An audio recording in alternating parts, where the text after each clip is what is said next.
আইনের শাসন প্রতিষ্ঠিত হয়ে ন্যায় বিচার আছি আমরা সৃষ্ট এবং আমরা চাই এই ফাঁসি এই মৃত্যুদণ্ড বহাল এবং দ্রুত কার্যকর হবে। এবং আমার ভাই মানুষকে মারার জন্য গুলি যথেষ্ট ওই যুব দলের নেতা ছিল। আমার ভাই ঘুমের একাধিক গুলি হয়েছে এবং নির্মমভাবে ওর পাকে হাতকে হাতুড়ি দিয়ে দিয়েছে, টুকরো টুকরো করা হয়েছে। এত যন্ত্রণা দিয়ে নির্মমভাবে একজন আওয়ামী লীগের সন্ত্রাসী আমার হত্যা করছে।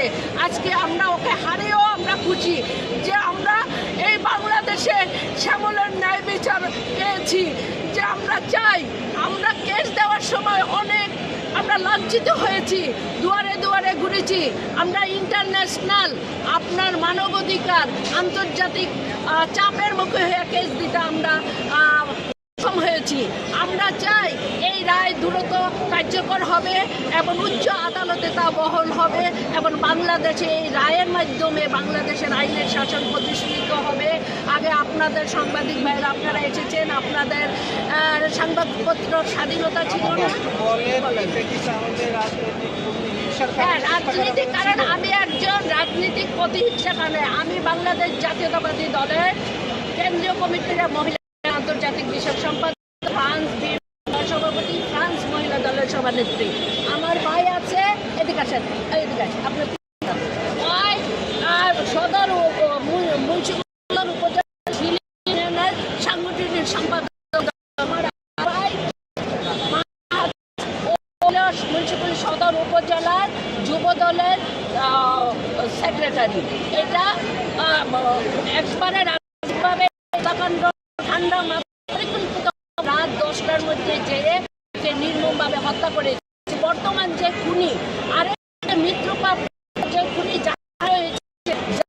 এখন প্রতিটা দিন আমাদের শীতের কাছে যে ওদেরকে ওদের কাছ থেকে যাতে ওরা মানে হুমকি দেয় সেই কাছে দ্রুত আইনের আহ্বানে করে এই কার্যকর চালাচ্ছি। নাম মুমতাজ আলো। সকলকে আসলে কত সালের ঘটনা এবং এই মামলায় কতজন সাক্ষী দিয়েছিলেন এবং অভিযুক্ত কতজন ছিল, তাদের মধ্যে আজকে যে রায় ঘোষণা করা হলো এতে কতজনকে দণ্ডিত করা হলো? গত বিসমিল্লাহির রহমানির রহিম গত 14/6/2023 তারিখ রাত্রে আনুমানিক 1 ঘটিকার সময় শ্যামল ব্যাপারী মুন্সিগঞ্জে আসামিরা শ্যামল ব্যাপারীকে হত্যা করার পরে এই মামলাটা গত 15 তারিখে মুন্সিগঞ্জ সদর থানায় এই মামলা দায়ের হয়। মুন্সিগঞ্জ সদর থানার মামলা নম্বর 28/6/2023। উক্ত মামলাটি ধারা হলো 448, 302, 114 ও 34 দণ্ডবিধি। উক্ত মামলাটি দ্রুত বিচার ট্রাইব্যুনাল 3-এ বিচারের জন্য প্রেরণ করা হলে মামলা নাম্বার পরে 2/25। এই মামলায় একজন শিশু আসামি আছে। শিশু আসামি সহ 12 জন আসামির নামে চার্জশিট প্রদান করেন।